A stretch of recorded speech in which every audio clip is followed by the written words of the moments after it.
just a symbol piece. Be the aftermath of what the world has been through. The smile of a child tends to keep us all so blissful. Different races embraced by the public and the civil. Signal life we about to ignite. Our commotion, young and wishful wishing. Only questions asked are what you packed and what you went to win. What happened to that actor up in All right. Hello, everybody. Welcome. Hi. My name is Christy Ritchie. My podcast is called Friends Among Strangers, and we are here for the 12 o'clock industry session, New Media Show Live with James Cridland, Todd Cochran, Rob Greenlee, Rachel King, and Andy Bowers. Let's give them a warm Evolutions welcome. Everybody, good morning and welcome to the New Media Show. My name is Todd Cochran with my co-host, Mr. Rob Greenlee. This is a format that's a little interesting because we actually stream this to about 6 different locations. So we're getting people checking in not only on the Podcast Movement feed, but also through our New Media Show network of, destination places. But this is a format that we like to do at events. And Rob is largely responsible for organizing it, but I'll let him go ahead and introduce our guest, and we'll go from there. Yeah, so I'm excited to be here. Podcast Movement Evolutions in Los Angeles. So if you didn't know where we were at, that's where we're at. This is the final day of the Podcast Movement conference, and this has become kind of a ritual for us, Todd. We do this show live on stage at pretty much all the conferences in podcasting. So, and the goal of this is to bring together, some industry leaders that can talk about some of the hottest issues in podcasting. And we're certainly lucky to, and as I lose my voice, to have James Cridland here, who's the editor and founder of Podnews.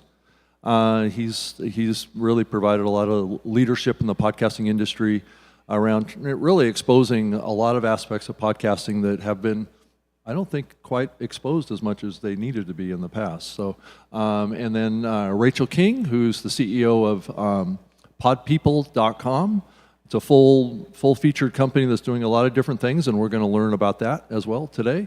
And Andy Bowers, who's been a long-time member of the podcast community and has a new project that we're going to talk a little bit about, and is also the head of audio at Inside.com and is co-founder of a new company called Spooler, which is generating a lot of buzz in the industry right now. Thank you guys for being here. Yeah. Thanks for inviting us. Just as an administrative note, this show's been going on for about 10 years. It's kind of strange, 2 competitors actually hosting a show together, so it can become quite lively at times. So make sure you go over to newmediashow.com and follow or subscribe to the podcast.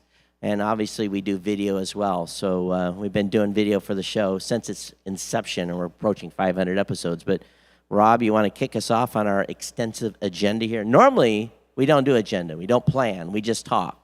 But today, we have a plan. Yeah, let's jump right into it. We don't have a lot of time here, but some of the hottest topics in podcasting right now are really,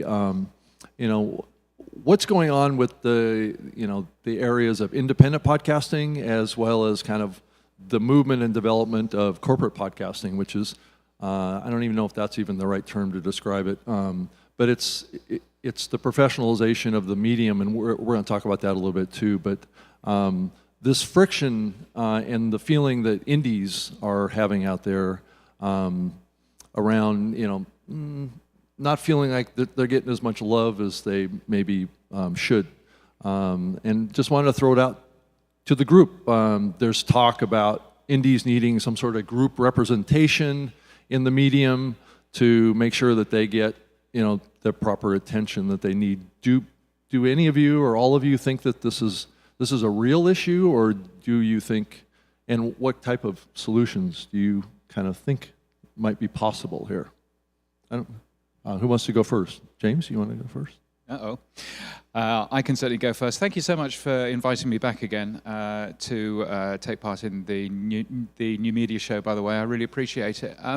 I kind of half of me worries about giving indies something which is just for indies, like a indies only award or an indies only podcast awards or something. Because what you're saying is that the audio is somehow different to some of the big companies, and you're not necessarily saying that it's better different, you're just saying that it's different, and I'm not sure that that tells a great story. Having said that, I do think that in terms of the more commercial aspects, the more, podcast advertising and that sort of thing, Tom Webster wrote a very interesting piece last week where he was saying that if you want to reach 50% of the audience of podcast listeners, then you only have to advertise now in 4 different podcast networks. Mm-hmm. And that's a worry. And I think from my point of view, I would really like to see a podcast advertising bureau. We can learn a lot from radio and how radio has done this, so that podcasting is going to advertisers as one industry. Right. And saying, look, you can buy on all of these different podcasts through all of these different networks. And I think that's the real opportunity that we have for podcasting to act as one against, large organizations like commercial radio and Spotify and other people like that. Yeah, I have kind of I agree wholeheartedly with all that, but I come at it from more of a content perspective and helping people make the kind of content that they want to, because I am most interested in the content that's coming from the indie creators. I'll just give you a little bit of background on Pod People so that my point of view makes sense. So we are a full service production company making shows for Netflix and Meredith Corporation, Travel and Leisure, People. We've also started doing our own originals, but I think the thing that's most interesting about us and really differentiates us is that we've built a community of 2,500 independent, talented audio creators that we use for our own projects, of course, and staff them there, but also it's just a robust community where we're providing workshops and learning and all of that, especially in the pandemic. So nice to have that community, especially as freelancers and independents. And we also staff for clients, so Wondery and Spotify, who are constantly in need. And for a long time, this very talented community has been asking us, how do I get my show made? Like, how do I get my idea to your clients? And we're like, yes, we'd love to help with that, but we're a scrappy startup ourselves, just didn't have the bandwidth. Finally, we're big enough, making the time, and have launched what we're calling the Pod Pipeline, kind of like the blacklist is for screenplays, to be able to get, source the best ideas from this talented community. We'll package them, we'll pitch them, we'll create a pilot or, whatever it needs in order to get it sold, and then shop it around via an exclusive agreement to the biggest players in audio. My hope is that we'll be able to get a lot of really great independent ideas made and out into the marketplace while negotiating on their behalf, retaining a substantial piece of the IP, because that, for me, is one of the biggest issues as well. Right. Even if you get your idea made and sell it, you're usually handing over all of the rights to potential derivatives or any of that, and that sucks. So we're trying to fix that. But I mean, do indies need group representation? Yes, absolutely. Full stop. Shall I go ahead? Yes, please do. Like some of the others on this panel, I've been around in podcasting long enough to remember the days when all podcasts were independent podcasts. Right, that's exactly, yeah. There was no distinction. And I remember at the time thinking, when are the big guys going to pay attention to us? Right. When are they going to come in and make it a real industry? Right. And be careful what you wish for. Right. Because, corporatization has certain inevitable effects, and we're seeing them now. It's not all bad. I think podcasting is reaching a lot more people than it ever did before, in part because of the consolidation. So you take the good with the bad. But since the beginning of podcasting, I've thought of the best analogy for this medium as the early days of the film industry, when first, it was anyone who could get their hands on a camera was making interesting stuff. They were setting the rules of what this medium was. They were establishing the grammar of it. And then inevitably, as there was money to be made, studios came in and started consolidating. But throughout that 100 years of cinema, there have always been ways for independent people to come in to make things. It isn't always a guarantee that they will have a blockbuster film, but there are lots of other reasons to do independent films and independent podcasts, to establish your voice, to learn what you're doing, to learn your audience. And I think with the consolidation in podcasting, there are still many, many opportunities for you to do something worthwhile of unique value to your audience, and that can get you on the radar if your goal is to work in the more consolidated corporate side of podcasting.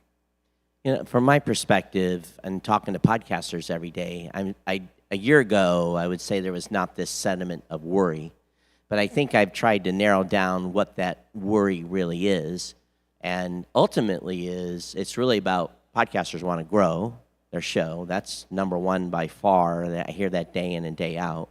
And then not as much about monetize, but in the end, that always seems to come full circle. You know, can I monetize? And we know well that 97% of the podcasting space today is not monetized. 50% of that 97% don't care. They never want to make a penny. But the other 45 or so % want some sort of opportunity to monetize a show.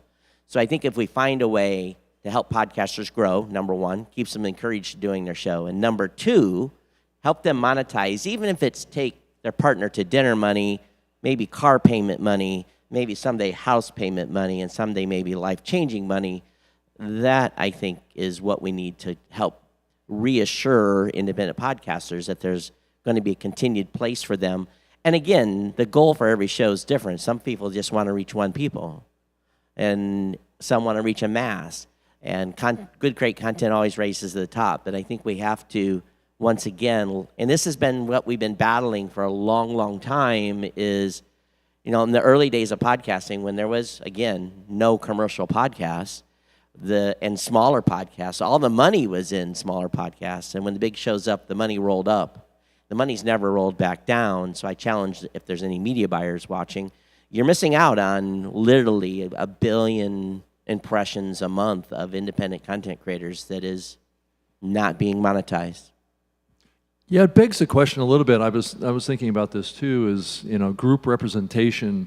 What does that really mean in a practical sense from the standpoint of the indie community? And I think one thing that could happen, and I think to some degree it is happening, is the formation of more networks.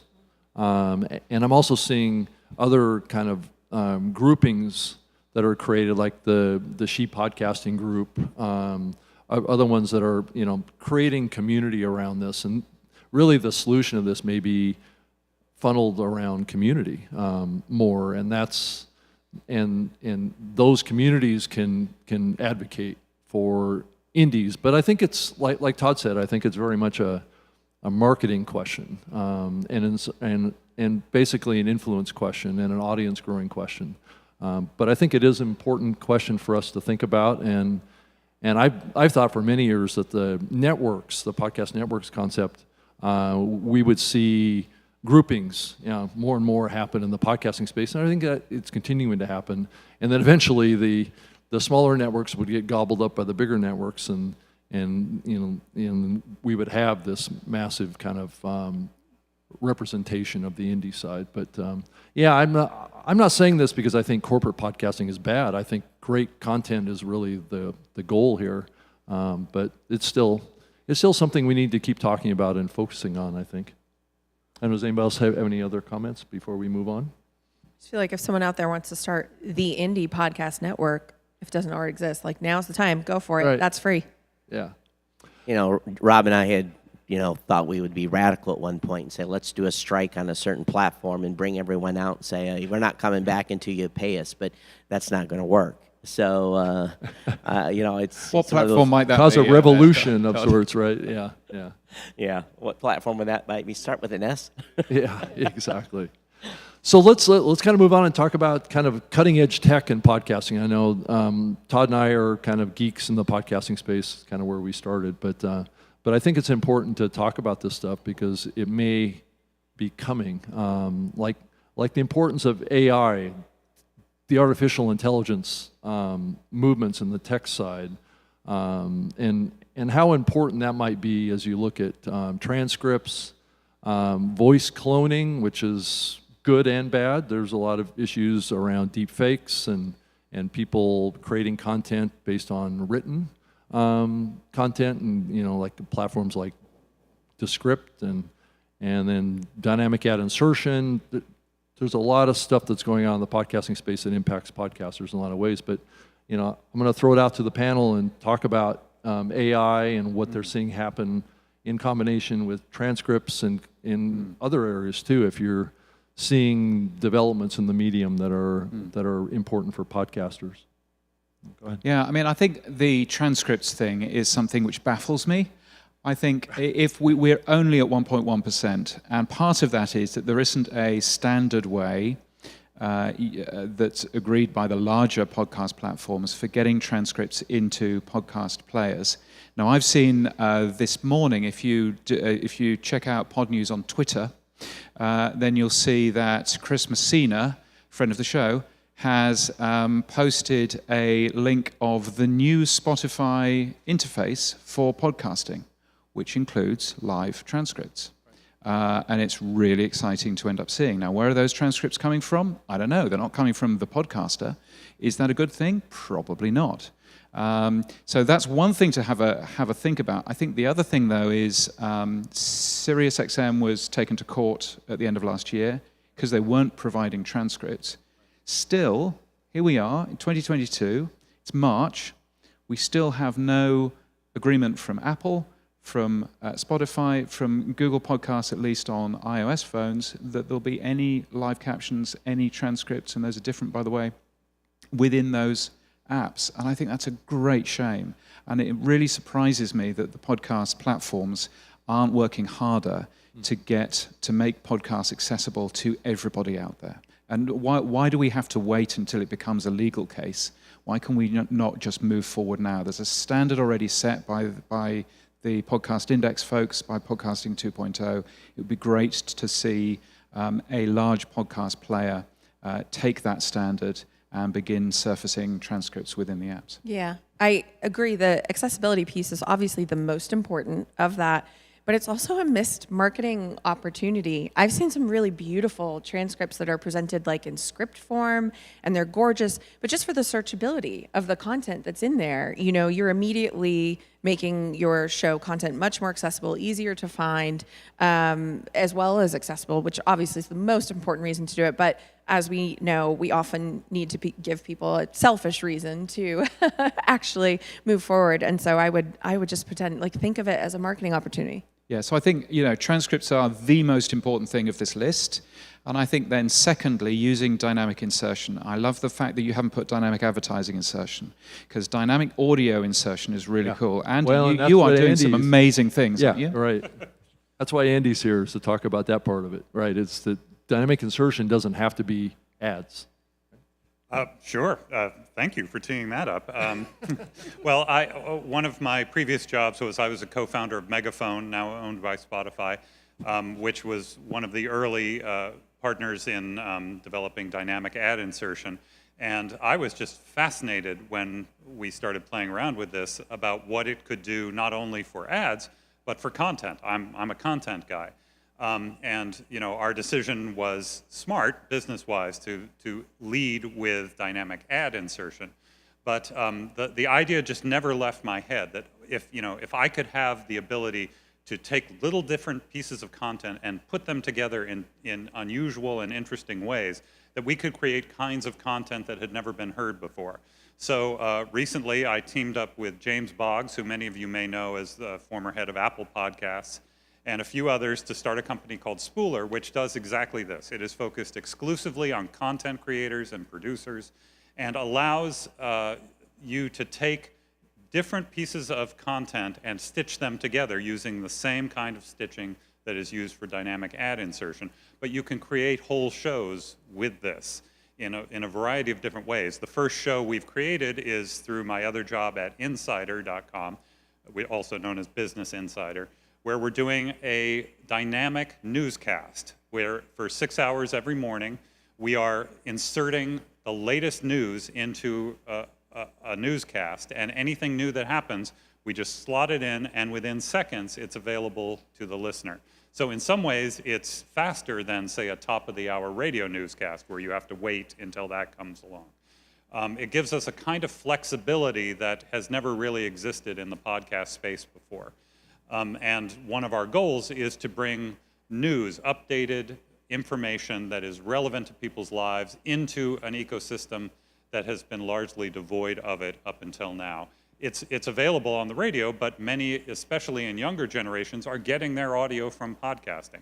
And this is something we think is important, but it's just one use case for this kind of, I think of them as Lego bricks of content that once you're inside of Spooler, you can put in a playlist in any order you want. You can move them around. You can put stingers and theme music and music beds underneath all of this in ways that sound like a beginning to end produced, even live show, but are actually very, very flexible. That's the short explanation of what we've started with. So what kind of new types of content do you see coming out of that? I mean, what kind of topics? What's the focus, you think, of the genre that would utilize this technology? Well, I think anything that involves frequent updating of information, so sports and weather and even traffic if we get to the localized level. But also, it doesn't have to just be for the context that we're using it in for a complete news program. It can be just a regular podcast that you want to have one small section that is dynamically updated because, a weekly show, people listen to it all week long. There may be one part of it that you want to keep updated with information that the audience would find relevant 2 days from now that they didn't on the day that you made it. The analogy we're using is that a traditional podcast is kind of like a print edition of a newspaper.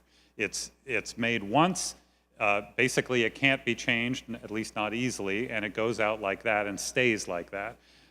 What Spooler allows you to do is create the homepage of a newspaper, where there are lots of different stories, and if you watch it through the day, they move around. Some increase in importance, some decrease, some need to be updated, some need to be taken out entirely. And the Spooler technology allows that kind of dynamism in anything that involves updated information. Ooh, that's a new buzz term here, dynamism in podcasting. Yeah, I like that. I like that. So, go ahead, Todd. No, go ahead. I'll come back.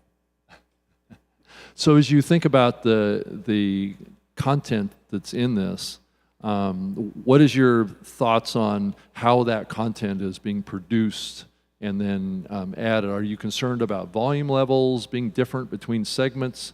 I mean, how are you optimizing that so it seems like it's like, all the same? Yeah, that was very important to us. We don't want it to sound like it's been stitched together, Frankenstein together. We have 2 hosts for the refresh. One is in Austin, Texas. The other is in Toronto. They've actually never met in person. And yet, I would challenge you to listen to the show and tell me that it doesn't sound like they're sitting next to each other. In part, that's because we're very purposely conceiving of the show like that, to give them opportunities to talk to each other. But another big part of that is we partnered with Dolby. They have a new service, Dolby AI, where as soon as we put together a playlist of stories that we want to put out, we shoot it out to them. They do some EQ magic on it and make it, I'll just call it magic because I have no idea how it works, and send it back to us. And it gets rid of a lot of the level differences and other background sounds that could give you a clue that it was not being done in a studio with 2 people sitting next to each other.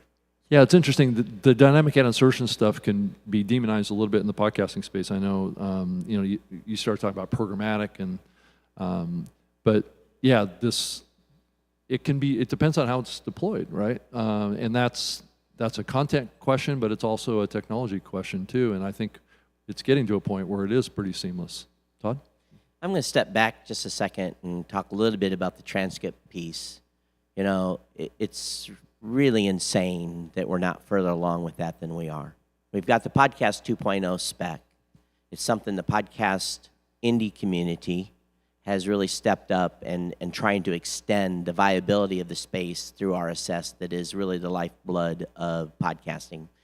And I understand that providing a transcript that has a closed caption quality transcript is a little expensive at times for some indie podcasters, but it's really getting to the point where it's not that bad to have that level of quality. Now, are we going to be at television level of quality of closed caption? Probably not. But is 90% good enough as step one? Would that be an MVP one if we're working on a Scrum method? Would that be capable to get us to 90%, where at least those that are hearing impaired can have at least a 90% solution, where right now only 1% of podcasts, any type of transcript, any type of, and probably less than that, that's actually providing a closed caption playback. I think it should be an industry challenge that we get there. And maybe this year we can, as an industry, and there's some industry leaders in this room right now, I won't call you guys out, but it's time. It really is time for us to make that move. And at the same point, and I guess I'll transition us into the programmatic and ad insertion piece, which you started, going back to the Indies group presentation 2 years ago, I'd have said that Indies were not ready for programmatic. Largely because you may end up with an ad in your show that you really didn't want. And that's gotten a lot better. It's being managed a lot better. But I think podcasters are now at a point where if the only way they're going to get monetized is through programmatic, I think something is better than nothing. And programmatic rates are coming up. Now, the question is what happens when we unleash all the shows to programmatic? Is it going to drive the price down? I think there is exceedingly high demand right now for audio advertisement. So I'm not so sure that CPMs will be hurt if we cut it loose to those billions of downloads that are not monetized. There have been predictions that CPMs would collapse for at least 10 years now. Right. And so far. Yeah, and certainly on the programmatic side, when programmatic started in some of the early platforms that supported it, the programmatic CPMs were very low, like $2 or $4. But we've seen over the last few years that has risen dramatically, and that's as more buyers have gotten into it. Now, granted, the inventory part hasn't grown as fast, and that's been a factor in that growth as well. So I don't know, it'll be interesting to see what happens. I think the inventory is healthy, and we're seeing programmatic CPMs at $12 and $15, which is not the type of CPM you're going to get for HostRed, but it's better than nothing, right? So I think that we're at a point where, again, we have to give content creators some incentive to grow and at the same, or help them grow and at the same time help them, if nothing else, have money to go to dinner with. Yeah, I agree. Well, I don't know if we want to talk a little bit about the voice cloning stuff that's going on in the space right now. You look at tools like Descript that are enable audio editing and creation. So you can clone your voice. If you didn't know this, in the Descript tool, you can go in and train their AI engine to replicate your voice, right? So you can edit both ways. You can edit the audio by editing the text, and you can add words to your text, and they will generate the audio into your show. Do you guys see this as kind of a technology that could backfire on all of us, or do you think it's something that that we're going to see more of in the future? I don't know, who wants to start? Both. Okay. It's a simple answer. That was a quick. No, I don't want to monopolize here, but I would say that I look back, I'm a lifelong journalist, and the printed word and the text word and on our screens these days is very powerful. You can tell the truth or you can lie. And the reason that good journalism stays good is that there's a whole group of editorial principles and people supporting those principles that strive to tell the truth. And then there are others who blatantly lie. This technology will just be an extension of that. Some people will use it, like I saw a Descript demo yesterday, where you could use it for really useful things. If you get a fact wrong in a podcast and it's hard to go back and fix it, you might be able to use your voice to make something more accurate, which I think is a perfectly plausible way to use it. If you use it to pretend that you are, like there was a deep fake of Vladimir Zelensky the other day, probably put out by Russia, trying to say that they had lost the war. Well, that is obviously a very malicious use of a deep fake. So it's going to be human standards that dictate whether this is a force for good or a force for evil. Yeah, because this is being done in video too, so it's not just an audio issue. James, do you have a perspective on this? Yeah, I mean, I think we need to be careful when we're talking about good companies like Descript who have built into their tool some real trust in there. So it's very difficult for you to get a voice. There's been one person, I think, who has tricked the platform, but otherwise it's very difficult for me, for example, to get your voice in there, and for me to get you saying ridiculous things or Todd saying ridiculous things. We do that enough already. I wasn't going to say. So I think that that's important, but I think the other thing just to bear in mind is that you can not only use it to correct errors after you've recorded something without getting the voice talent back in again.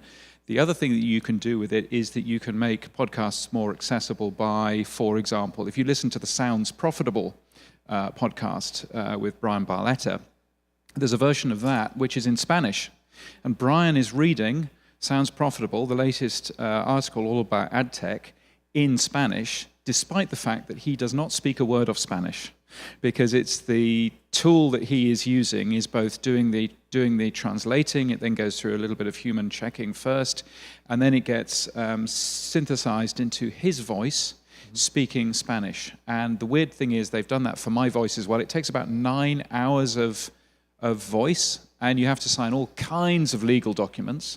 But once you've done that, then it's got my voice, so I can speak Spanish as well. I don't speak a word of it, but also very, very weirdly, when I ask it to speak English, then it's this weird American type thing coming out of my throat. It's the weirdest sound ever.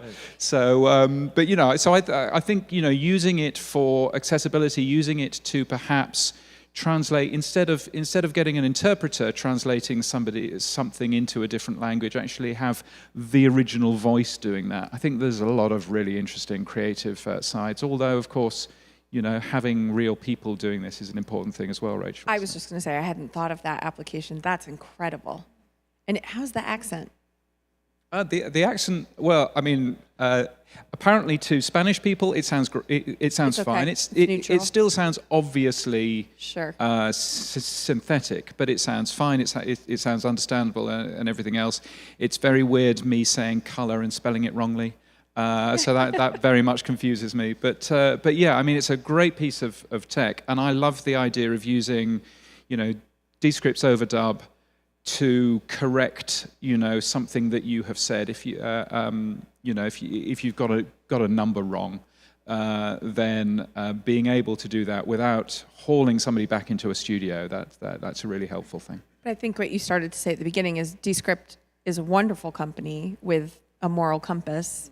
And so having all those wonderful protections in place, then yes, it's great. It can be used for good, but it's just a matter of time before others follow suit who might not have that same moral compass. So. And I think from a protection standpoint, if you're keeping a copy of all the masters of interviews and things that you've done, the chance of you being taken and put out of context is probably low. Now, if it's a deep fake and they're making a completely fake video, then you're going to have to rely on other things to prove that you weren't the person that said that. But fortunately, I don't think most podcasters are going to be the target of that type of a campaign.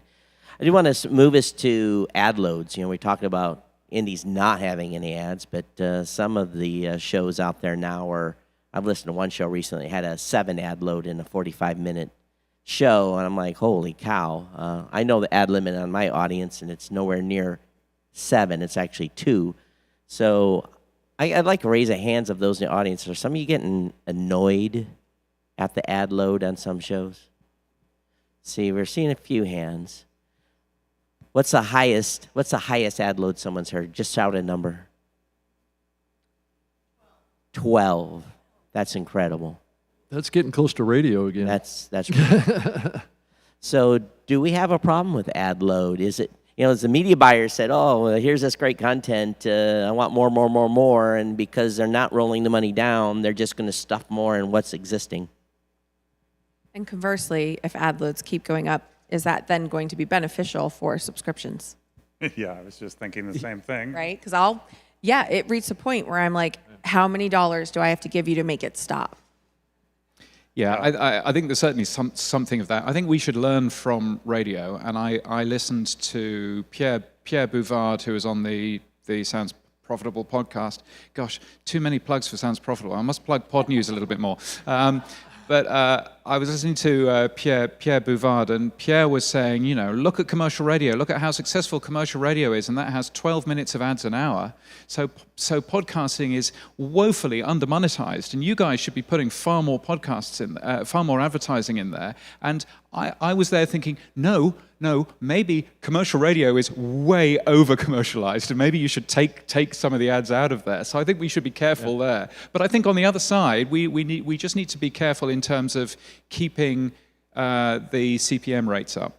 And there's one really easy way to drop the cost per thousand of the ads that we sell, and that's to jam more ads in there. That's the mistake that radio made. The radio station that I worked at 25 years ago, if you can believe it, I was still at school, obviously, that radio station's cost per thousand for the advertising was higher then than it is now. And we've had all of that time of inflation as well. Radio's cost per thousand has cratered, and we need to be really careful that we don't do that. So Libsyn's advertised cast at the moment, last month, $23.46 was the average cost per thousand. It's great that you publish that, because that's a great figure for us to keep an eye on. We should make sure that we don't give any opportunity for that to drop. Yeah, and I think the big thing on that is to just remember that's an average, right? So the spectrum is much wider than that. Some shows get more, some shows get less. It can be as high as $50 or so for certain shows. So that opportunity is out there, but I think we have to keep in mind that one of the reasons this medium exists today, and that's looking back in time, and Todd can talk about this too, but this medium exists because of a reaction of over-commercialization of radio. So go ahead if you want to. I think if we go back, and it makes me the old curmudgeon in here, but if you go back to the beginning, there was really a double bird, flip the man off type of attitude in the beginning of podcasting. I mean, in a big way. So I think that, I take my own case in point. When I added the first advertiser to my show, I lost half my audience because they said I sold out. And that was, people are shocked when they hear that, but that's just the way it was. But going back to the CPM rates, we were getting 20 and 25 15 years ago. So the CPM rates really have not went up on an average. Some shows obviously get more, and there's all kinds of scenarios. But if we start to see the average CPM go down for host Reds, I think we'll know that we've done something bad. And I'm worried that we're close to that at this point. The thing that Tom Webster came out with and talking about sediment on ad load, and Rob and I have been talking about this for about a year. There's been some warning bells going on. So if you're running heavy ad loads, I'm sure you're watching it and seeing where the edge is. I know it was for my show. When I added a third advertiser, my audience went down. When I took the third advertiser out, it went back up, and I was doing an hour and 10 show. So that's what they would put up with.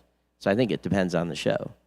I really like your point, too, that you're devaluing your own inventory when you add so many there and driving your own costs down. Because if you do it right and make sure that everything you're doing is making your inventory more valuable and exclusive and harder to get, you'd eventually be charging twice as much for the same number of ads and doing less work. Yeah, I think it would drive down the value of host reads, which I think would be that we don't want. We the can't. Casualty, I think, of over programmatic, right? Yeah, but if other people are doing that, if they're sticking a lot more in their show, then advertisers get used to a lower CPM, and when you charge them a higher one, they will balk at that. Yeah. But I agree with you that it does present a good opportunity for subscription. I was at Slate when we launched Slate Plus, and that was a bunch of podcasts that were available publicly with advertising, not too much, but enough. And we launched a service where it was ad-free and some bonus content for every episode. And I was a little skeptical, but it went really well. Now, we got probably 10% of the audience who would be willing to do that, but we were making more per listener than we were, a lot more per listener than we were for the ad-supported side. And those people were more engaged. When we did live shows, they were the ones who would come up and say, you need to change this about your show. They were very opinionated. They really were into it. So that experiment to me showed me that there is an audience for this, but it has to be a show or shows that people are very passionate about. I'm excited to hear you say that. We launched our very first original in January, and it's a scripted, ethereal, heavily sound designed, 12-minute fever dream from Ghost Honey of TikTok, if anyone knows him. And it's only been a couple months. So the first ads we've done have been more programmatic because we have to build up to the point where people even know that we're selling Host Reds on there. And his fans, I mean, because it's a very sweet, dreamy show. And so then to have that interrupted, even if the category's right, they just are jarring. And so I can see on his Instagram, his followers are clear, like, please have an ad-free subscription. Okay, we're going to set it up. But clearly, yeah, for the right show, I think clearly the demand is there. And if that's a side effect, then great. And there's an old trick from public radio, which was my background, which is people feel good when they support you with money, and you tell them that what they are doing is keeping you going. It's like donating. Well, in the case of public radio, it literally is donating to a charity. You can even get a tax write-off.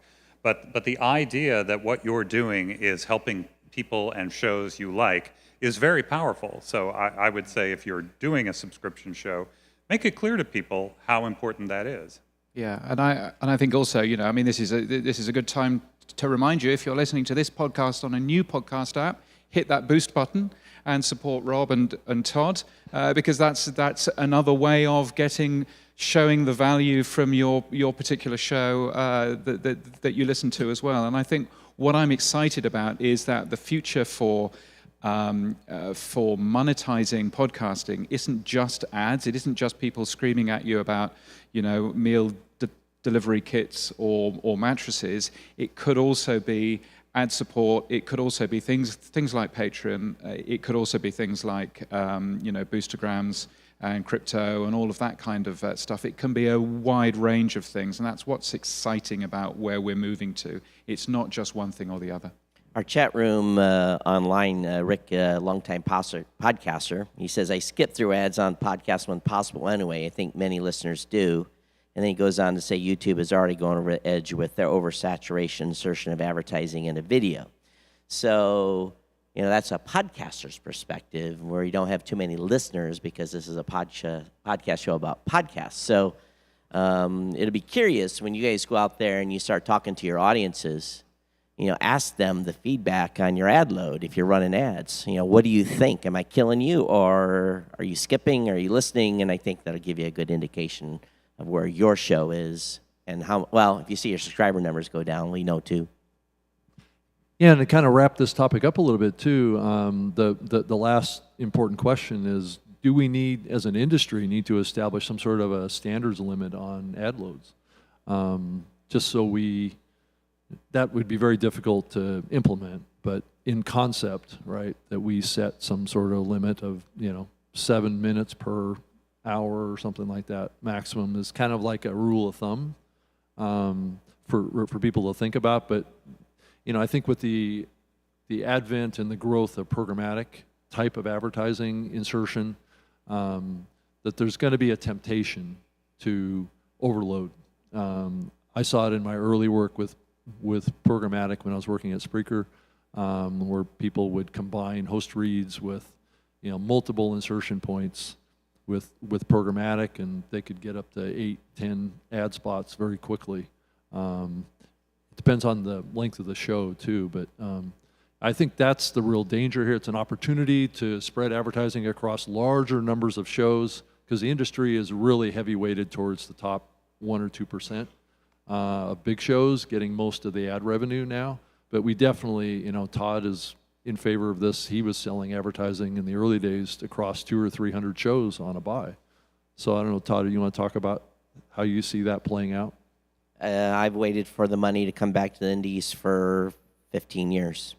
It's not coming back unless we do it programmatic. The media buyers are just too scope locked on the big shows and don't understand the value of the indie podcasters when we have incidental proof of higher performance because of closer relationships that podcasters have with their audiences. Host read is the key for small shows, but it's not going to happen.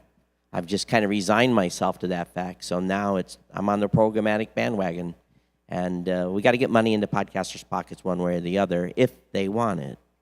Do you think if there was a network that made it easier to buy, that they would? We've pay all attention? tried it. I had big bundles of shows, a tech network that had over 100 shows, and yet the media buyers would come in and cherry pick 4 or 5 shows out of the network because they were big, not because of any other reason. So unless you become absolutely ironclad and say, no, you can't have it unless you take the other, which I know Twit and some others do, that's really going to be the management of that company saying, no, you have to take the bundle. And, what Joe we're Rogan. forced to take a bundle. When I buy television, well, I don't buy television anymore because I've cut the cord, but we still have to buy bundles. So if it's good to buy the bundles of television program, they should buy bundles of podcast advertising. So the way, again, learning from the way that commercial radio has done this in other countries, certainly in the UK and in Australia, there is, if you want it, one buying point for all of radio that every radio company has bought into. In the UK, it's called Jet.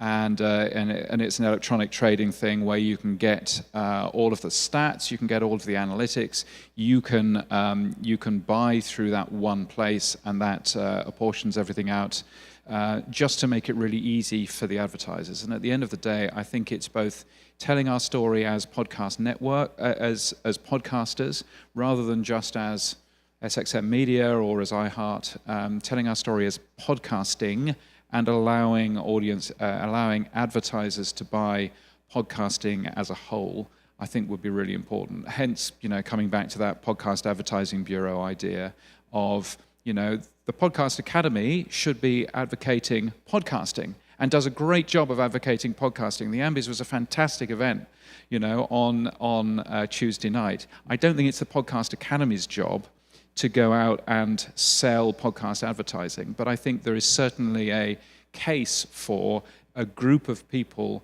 to be doing that on behalf of the industry, and the whole industry buys into that.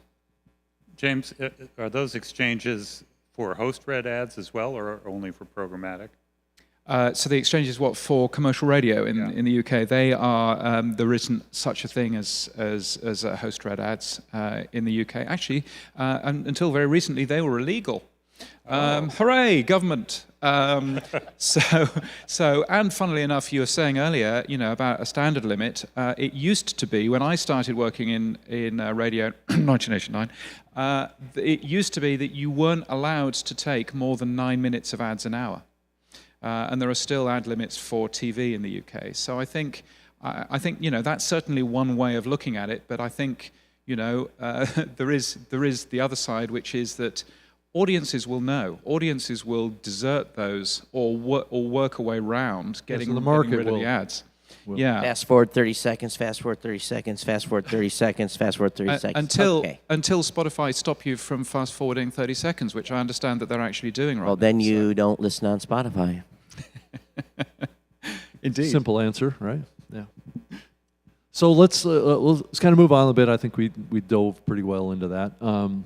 Where, James, and I guess this is kind of directed towards you, but anybody else comment on this too? On the international side, this is a huge area in the podcasting space that's been developing over the many years here.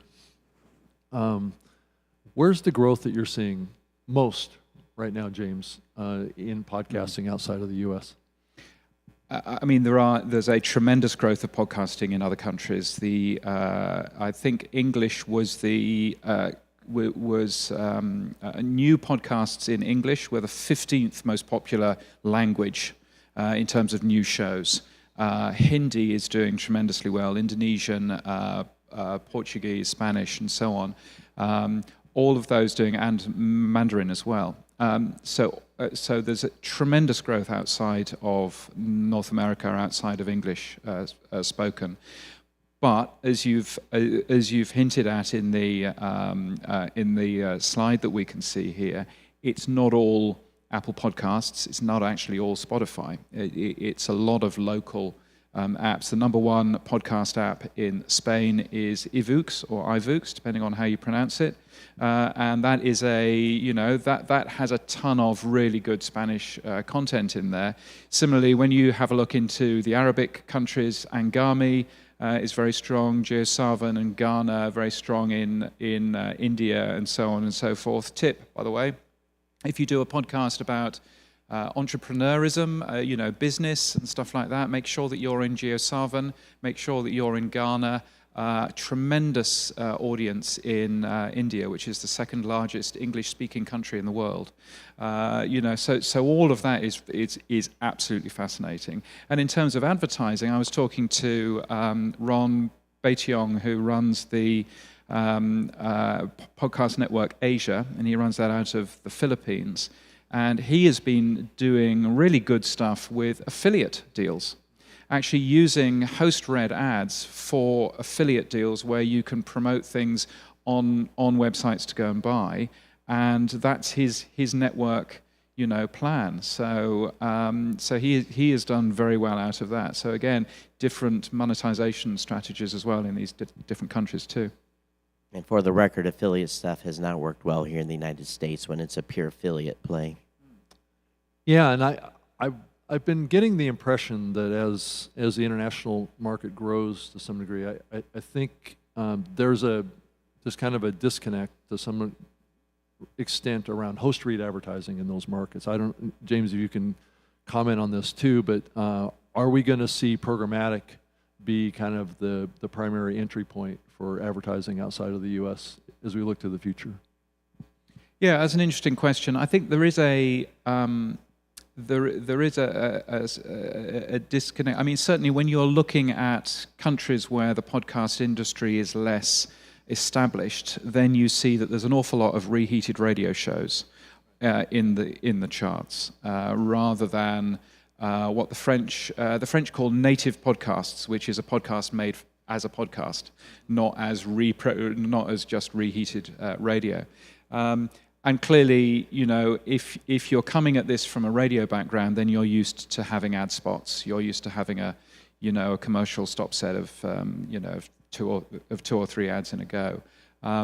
But I think again, we are seeing branded content doing very well out of English, non-English markets. Branded content is beginning to be a thing. And different ways of monetizing as well. I think it's just in some of these countries, and fascinating to see, for example, in the French-speaking part of Canada, that used to be quite far behind in terms of podcast consumption. Now it's pretty well equal to the English part of Canada. Things are catching up, and I think things are catching up because there's the content there for people. People are discovering podcasting, and good practice is coming from all over the world, and I think it's an exciting time. Yeah, and in some of the like Western Canada, the consumption of podcasting is actually a higher percentage than even in the U.S. So yeah, no, absolutely. And but I mean, I think the other thing is just making sure if you are doing stuff outside of North America and wanting your podcast to be a real hit in countries where they don't speak English as their first language, absolutely working with people in those countries is a really important thing, just getting that culture right. I don't know whether you've found that, Rachel, in terms of some of the work that you've been doing. Well, we're lucky that we have a global talent network, so we can tap people to, even for a sensitivity read, a translation, all of that, which has been so yes, incredibly helpful for that. I do think if we're talking about international and share of market, I don't think we could not talk about YouTube as, the second largest distributor internationally, depending on who you're looking at.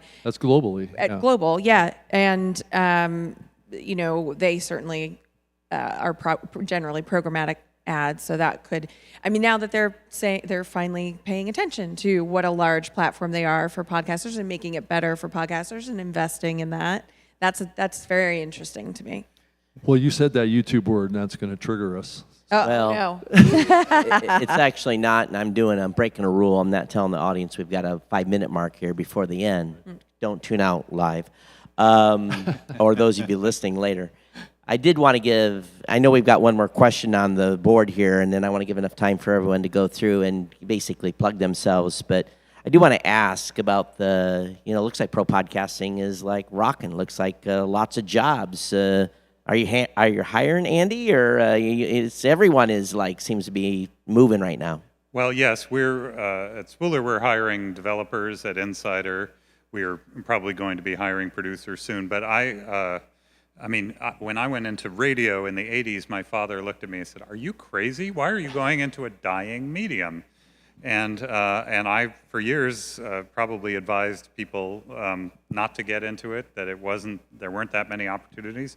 Now I say, go for it. Learn how to edit audio quickly, because we need you. And it is extraordinary, the explosion of hiring. The number one question people ask me is, who do you know? I need someone right away.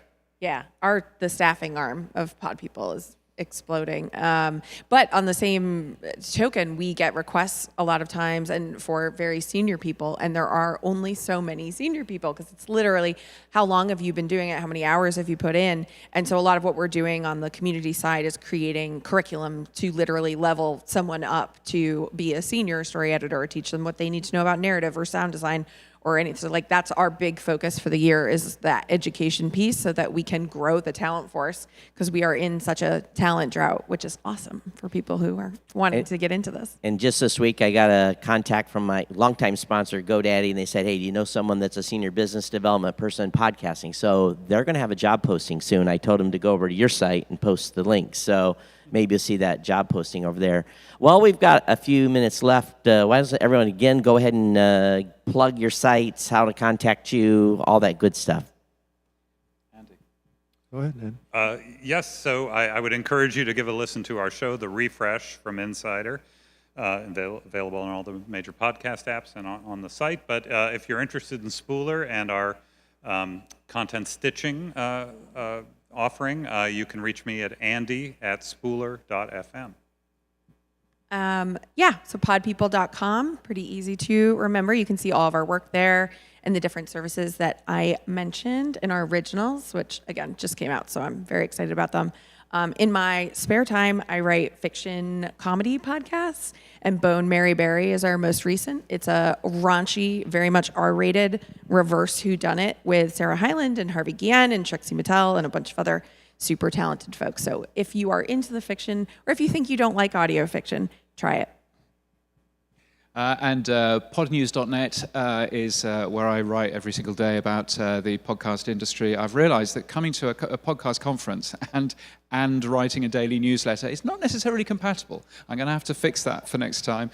And also soundsprofitable.com, if you're interested in any of the ad tech stuff that you've heard today, is a good thing. And super stoked and excited to be working with Ariel Nissenblatt as well. If you're looking for some great podcasts to go and have a listen to, then visit the Earbuds Podcast Collective, which is now part of the podcast network, at earbuds.audio. Oh, and I'm James at podnews.net. And you should be reading his newsletter every day if you are serious Absolutely. about this industry. Thank you. I'm Todd at Blueberry.com. That's blueberries without the E's, because we couldn't afford the E's. You can also find me at Geek News or at Blueberry on Twitter. Rob? Yeah, Rob Greenlee, and I can be found on Twitter as well, at Rob Greenlee with 2 E's on the end. And if you want to reach out to me, just send me an email, robg@libsyn.com, and happy to get back to you. And the most important thing is we want you to follow or subscribe to the show. We do this every week. It's typically a 90-minute talk between Rob and I with an occasional guest that we bring on, and sometimes people are scared to come on, but usually we treat everyone pretty nice. If you have any tips, secrets, or insider information, we always love to hear that as well, because we like to share that with the community, especially if you want to sneak it to us. So anyway, thanks everyone for being here, and our online audience, thank you so much. Again, newmediashow.com. Thank you. We'll see you next year. Thank you. Thank Hit you. the boost button.